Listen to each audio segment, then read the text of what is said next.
Hey everybody, welcome to Ken Tamplin Vocal Academy, where the proof is in the singing. I'm doing a series on what makes this singer great, and next up to the plate is Chris Stapleton.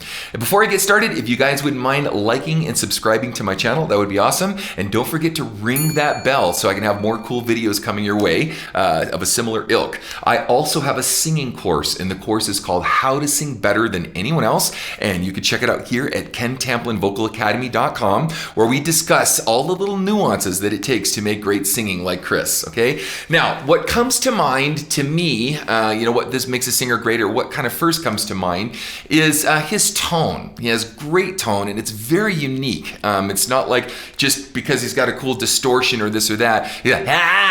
He's got a real nice spread wide sort of sound, which is cool. And his blues licks, I did a takedown of Tennessee Whiskey. I'll put that in the description on the blues lick in it, and I teach you guys how to sing that exact blues lick. So, and I have a lot of stuff like that in my singing course, so if you're wondering if those kinds of things are in the course as well, yes, they are. But anyway, songs that come to mind, of course, is Tennessee Whiskey, Fire Away, there's Say Something, the tune he did with Justin Timberlake, What Are You Listening To? I mean, he's got a lot of really cool tunes. He does a lot of covers too. He's got a really cool country flavor about him too. So it's interesting because early on, most country artists weren't preoccupied with soul and blues. I'm not saying that they didn't have soul, but it wasn't sort of like soul licks. And Chris has incorporated kind of rock and soul and blues. And he's a great guitar player, so he's an instrumentalist and a singer, and I think that probably contributed to his being a better singer, was being able to be a great instrumentalist. So there's definitely that.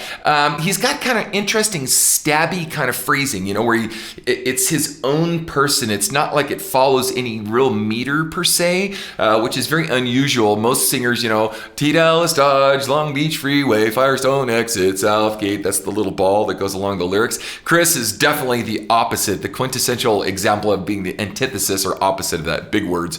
The other thing is he's relatable, and everyone kind of looks at Chris and just goes, yeah, man, what a cool guy, and I totally relate to this guy. So he's really down to earth. So I put together this montage, and I just want to do a takedown of his vocals along the way. Let's do this. Here we go. Used to spend my nights out in the park room. Yes, I did. Liquor was the only love I know. Just love that tone. But you rescued me from reaching for the bottom. See what I mean? Stabby vocals, very personalized. And brought me back from being too far gone. Okay, now, one thing, or a couple things. First thing is high. He's really open and spread in the throat. That's one thing. When he goes for a distorted sound, it's not gratuitous. He's not going all the time. He brings in some distortion, he takes it out and has a smooth, clean tone, brings in distortion again. So he's very judicious on the way he uses it. And he uses it very appropriately. And that's a big lesson, especially to a lot of rock guys or guys that want to just sing with a lot of hyper compression or glottal compression. We don't want to sing in a compressed sound all the time. In fact, I train in my course how when we want to do something that's distorted or compressed or gritty or whatever, we always want to come back and clean up the voice with a clean vocal sound, so we have access to both first a clean sound to build resiliency and flexibility in the vocal folds, and then we can distort it and kind of stress out the chords to get the tone that we like. So, and percentages of that distortion also. So. You're right smooth. It's Tennessee Whiskey. You're as sweet as strawberry wine. See what I mean? On any given day, he'll sing this song differently every time, right? You're as warm as a glass of brandy. There's that signature lick. Honey, I stay stoned on your love all the time.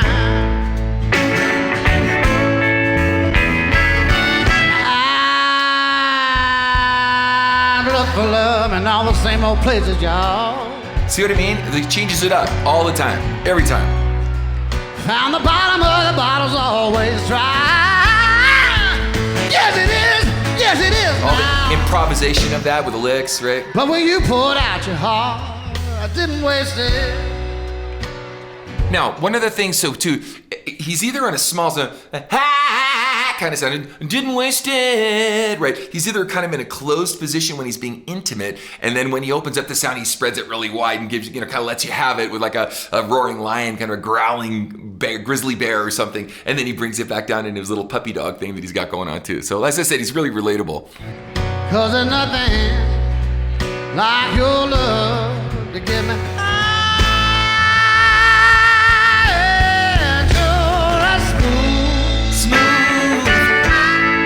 Tennessee whiskey. You're as sweet as strawberry wine. You're as warm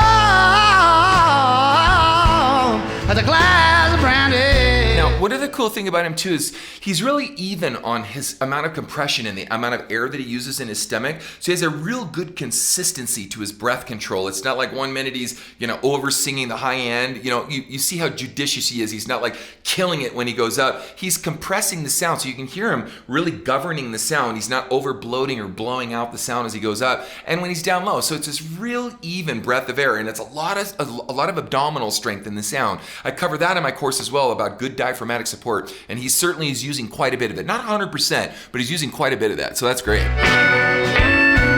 Honey, I stay stoned. I just stay stoned all the time.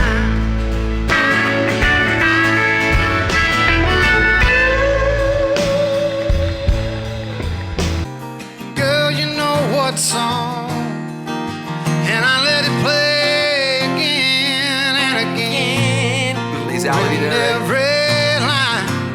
Now, notice too, guys, for you singing enthusiasts out there, he's not moving his mouth that much. Everything's kind of like this straight line. Instead, he goes wah, and then until he opens and spreads open the sound. So keep an eye out. Now that this video has his beard kind of shaven a bit, and you can see his mouth movements a little bit more. They're fairly closed most of the time. That doesn't mean the back of his throat is closed. It just means that he closes down the front of his face to get some of his vowel sounds and work out some of his consonants. So take me back in it's his style. time. Take me back in time. I'm wondering. What What are you listening to?